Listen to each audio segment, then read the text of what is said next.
Good evening students. आज मैं आपका यूटिलाइजेशन का लेक्चर ले रही हूँ। इसमें मैं आपको पढ़ाऊँगी प्रकाश योजनाओं के लिए जितने भी गुणक कारक फैक्टर्स होते हैं वो कौन कौन से होते हैं। इसमें नंबर पहला है परिवर्तक गुणक। किसी प्रकाश स्रोत के औसत गोलाकार कैंडल पावर तथा औसत क्षैतिज कैंडल पावर के अनुपात को परिवर्तन गुणक कहते हैं। इसे हम कहते हैं RF से रिप्रेजेंट करते हैं। RF बराबर MSCP, जिसकी फुल फॉर्म होती है आपकी mean spherical candle power upon mean horizontal candle power. ठीक है, ये जो यूनिट होती है वो इसकी मात्रकहीन होता है। दूसरा है आपका उपयोगिता गुणक। यह कार्यतल पर उपयोग में लाए गए ज्योति फ्लक्स तथा प्रकाश स्रोत द्वारा उत्पन्न किए गए ज्योति फ्लक्स का अनुपात होता है। दो चीज़ों के ज्योति फ्लक्स का अनुपात होता है, पहला जो आपने यूटिलाइज किया है और दूसरा जो आपका टोटल आ रहा है फ्लक्स, जो आपका टोटल फ्लक्स आ रहा है। एक तो जो आपने उपयोग किया है अपॉन और जो आपका टोटल फ्लक्स आ रहा है उसके अनुपात को आप उपयोगिता फैक्टर या उपयोगिता गुणक कहते हैं। अब है अनुरक्षण गुणक। यह कार्यतल पर सामान्य स्थिति में औसत प्रदीप्ति तथा आदर्श स्थिति में औसत प्रदीप्ति का अनुपात है, यानी कि मेंटेनेंस फैक्टर बराबर E normal upon E ideal.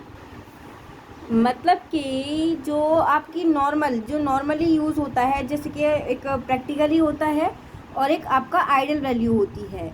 ठीक है, तो प्रैक्टिकली अपॉन आइडियल वैल्यू को आप मेंटेनेंस फैक्टर कहते हैं, जिसका मान 0.4 से 0.8 तक होता है। अब है आपका डिप्लीशन फैक्टर या फिर अपक्षय गुणक। यह अनुरक्षण गुणक का विलोम होता है, यानी कि मेंटेनेंस फैक्टर का विलोम होता है। DF बराबर 1/mF, यानी कि 1.2 से लेके इसकी वैल्यू 1.25 तक होती है। अगला है आपका अवशोषण गुणक। यह वातावरण में अवशोषण से बचे हुए ज्योति फ्लक्स तथा टोटल ज्योति फ्लक्स के अनुपात होता है, यानी कि जो आपका अवशोषण एब्जॉर्बर फैक्टर जो होता है वो आपका, जैसे कि एनवायरनमेंट में से बहुत सारी चीज़ें होती हैं जो हमारे ज्योति फ्लक्स को ऑब्जर्व कर लेती हैं, है ना। तो एब्जॉर्प्शन से बचे हुए फ्लक्स अपॉन जो टोटल ज्योति फ्लक्स आ रहा है उसके रेशियो को आप एब्जॉर्ब फैक्टर कहेंगे। इसकी वैल्यू 0.5 से लेके 0.5 से लेके 1 तक होती है। अब है परावर्तन गुणक। परावर्तन यानी कि रिफ्लेक्शन फैक्टर। रिफ्लेक्शन फैक्टर क्या होता है? यह पृष्ठ पर परावर्तक प्रकाश तथा आपतन प्रकाश का अनुपात है, यानी कि आपका कोई भी मिरर है उस पर ज्योति फ्लक्स टकरा के वापस जाता है तो उन दोनों का जो रेशियो भी आता है, ठीक है, आपतन प्रकाश अपॉन परावर्तन प्रकाश के अनुपात को हम परावर्तन गुणक कहते हैं। जैसे कि पहले आपका आपतन प्रकाश आएगा फिर परावर्तन होगा, लेकिन हमारा टोटल जो आपका प्रकाश है टोटल परावर्तन ना होके कुछ ना कुछ लॉसेस हो जाते हैं। तो ठीक है, जो परावर्तन प्रकाश के अपॉन में हम आपतन प्रकाश करेंगे तो जिसकी वैल्यू समथिंग 0.6 से लेके 0.85 तक आती है। अब है अवशिष्ट या अपव्यय प्रकाश गुणक। प्रकाशीय योजना में अधिकतर प्रोजेक्टर लैंपों में के कारण प्रकाश का अतिक्रमण होना तथा निश्चित क्षेत्र से बाहर फैलना स्वाभाविक ही है। इस प्रकार प्रकाश की कुछ मात्रा व्यर्थ चली जाती है और कार्यतल पर प्रकाश की कमी को दूर करने के लिए अथवा प्रकाश को कम हुई मात्रा को पूर्ण करने के लिए हमें प्रकाशीय योजना का अभिकल्प यानी कि डिज़ाइन करते समय ल्यूमेन का वेस्ट लाइट फैक्टर का गुणा करके ल्यूमेन की गणना की जाती है। इसका मतलब है कि जब आप प्रोजेक्टर या फिर लैंपों का प्रयोग करते हो तो कुछ ना कुछ इलेक्ट्रिसिटी है जो यूज़ में ना आके वेस्ट चली जाती है।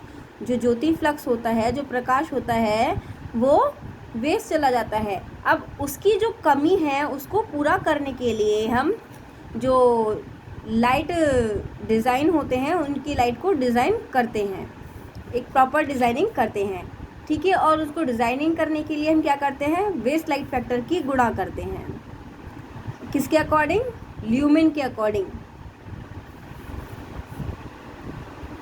जैसे कि हमारा कुछ टोटल ल्यूमेन आ गया, उसमें हम वेस्ट लाइट फैक्टर की गुणा कर देंगे तो हमारा जो अपव्यय, जो व्यर्थ हो गई है ज्योति तीव्रता, वो उसकी पूर्ति हो जाती है।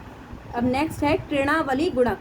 यह गुणक प्रोजेक्टर लैंप के संबंध में प्रयोग किया जाता है। यह उपयोगी गुणक का विकसित रूप है। आपने देखा होगा यदि आप प्रोजेक्टर या लैंप यूज़ करोगे तो उससे जो है आपकी ज्योति तीव्रता निकलती है ना। किसके रूप में निकलती है? किरण के रूप में निकलती है एक तरीके से। प्रोजेक्टर आपने देखा होगा उसमें किरण के रूप में निकलती है।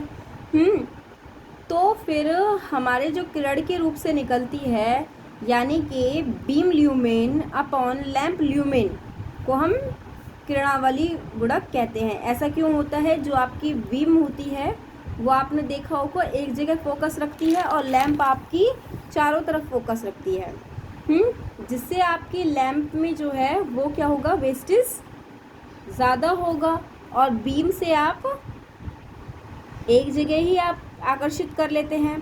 तो beam factor equals to beam lumen upon lamp lumen बराबर 0.3 से लेके इसकी 0.6 तक वैल्यू होती है। अब नेक्स्ट है आपका अंतरातल या स्पेस हाइट रेशियो। ये क्या होता है आपका?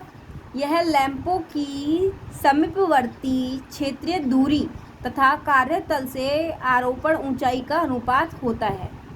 किस चीज़ का अनुपात होता है? एक निकटवर्ती क्षैतिज दूरी और दूसरा लैंपों की ऊंचाई। जैसे कि दो लैंप यहाँ पे लगी हुई हैं, ठीक है, तो इन दोनों लैंपों के बीच की दूरी और यह कितनी ऊंचाई पे लगी हुई हैं, इनके अनुपात को हम क्या कहेंगे? क्योंकि इनके बीच में स्पेस है, एक तो आपकी ऊंचाई पे भी स्पेस है और एक यहाँ पे स्पेस है, तो उस स्पेस को हम अंतराल या विराम ऊंचाई अनुपात कहते हैं। इन दोनों के बीच के स्पेस को और ऊंचाई के रेशियो को हम क्या कहते हैं? याद रखिए। यहाँ देखिए आप, ये दो लैंप लगी हुई हैं। लैंप आप ज़मीन से ऊपर लगाएंगे, ये आपकी ज़मीन है, तो ये अंतराल इन दोनों के बीच का स्पेस, ठीक है, अपॉन जो ऊंचाई है इसके अनुपात को हम, इस स्पेस और इस ऊंचाई के अनुपात को हम क्या कहेंगे? अंतराल या विराम ऊंचाई अनुपात। फॉर्मूला क्या होता है इसका? SRH का निकटवर्ती लैंपों में क्षैतिज दूरी, निकटवर्ती लैंपों में क्षैतिज दूरी अपॉन लैंपों की आरोपण ऊंचाई, अपॉन लैंपों की आरोपण ऊंचाई। अब इस चैप्टर का लास्ट टॉपिक है प्रदीप्ति के नियम। इसके 3 नियम हैं।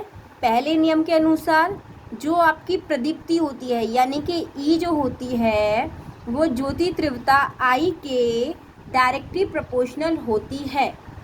दूसरा नियम क्या कहता है आपका? दूसरा नियम कहता है जो आपकी प्रदीप्ति होती है वह जो बिंदु स्रोत से दूरी के वर्ग के विलोमानुपाती होती है, यानी कि जो स्रोत की दूरी होगी उसके वर्ग के विलोमानुपाती होगी, यानी E is in directly proportional to 1/d²। तृतीय नियम क्या कहता है आपका? जो इसका तीसरा नियम है वो कहता है पृष्ठ पर अभिलंब तथा प्रकाश की दिशा के बीच के कोण की कोज्या के समानुपाती होती है, यानी कि जो इसकी प्रदीप्ति होगी वो प्रकाश की दिशा के बीच के कोण, पृष्ठ तथा जो हमारा पृष्ठ पे अभिलंब आएगा उस अभिलंब तथा प्रकाश की दिशा के बीच में जो कोज्या बनेगी, ठीक है, उनके बीच में जो कोज्या बनेगी उसके समानुपाती होती है। अब तीनों नियम को हम क्या कर देंगे, तीनों नियम को मिला देंगे। ठीक है, तीनों नियम को मिलाने के बाद हमारा फॉर्मूला बनेगा E = I cos theta upon D square. Unit इसकी ल्यूमेन पर मीटर स्क्वायर होती है। ये बहुत इंपॉर्टेंट टॉपिक है, पेपर में मैक्सिमम पूछ लेता है। प्रदीप्ति के नियम बताइए। इस प्रदीप्ति के 3 नियम हैं। ये लास्ट का टॉपिक है और बहुत इंपॉर्टेंट टॉपिक है, आप इसको अच्छे से याद कर लेंगे। अब मैं नेक्स्ट चैप्टर आपको कल को पढ़ाऊँगी।